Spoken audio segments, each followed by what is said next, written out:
BFL লগে কাজ করে বেস্টি যখন আমার লগে বাড়িতেছ না ওই বেস্টি রেডি হইছস নি রে ওয়াও নাইস মেকআপ বেস্টি আমি যাইতাম না তোমার কি তাকস বেস্টি আমরা ফ্রেন্ডের না বান্ধবী বাদাম নির্বিয়া বইলা কথা না গেলে হইবো রেডিও বিশাল লগে বড় সরো গাজ্জা লাগছে হ্যাঁ বলে যাইতো না আর আমারও মুড নাই হ্যাঁ রে গলি মার তোর বিশাল রে হেড তলে বলে থাকলে হইবো হেন জানিস নি কত হ্যান্ডসাম হ্যান্ডসাম ফুলাবেন থাকবো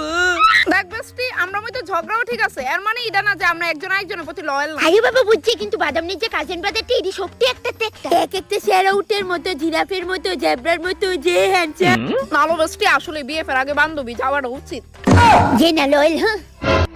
আরে বাবা বেস্টি তুই অনিতা কিতা লয়ে বইয়া গেছিস গা সময় নাই তো আর এই তো পিগমেন্টেশন वाला চেহারা লয়ে থোড়ি না পোলা দেখতে বিয়াত জামু আমি অনলাইনে অনেকটি ভিডিও দেখছিলাম র মিল্ক ইউজ করলে পিগমেন্টেশন দূর হয়ে যাবে হাই রে কি নোংরা লাগতাছি তাদের জিনিস না দিয়া তুই পারলে ইডা দে এটা আবার কি প্রোডাক্ট বেস্টি এটা হইছে ল্যাকমি পারফেক্ট রেডিয়েন্স সিরাম এর মধ্যে আছে 7% নিয়াসিনামাইড কমপ্লেক্স এই মেইন কাজ হইছে পিগমেন্টেশন দূর করো এই রেজাল্ট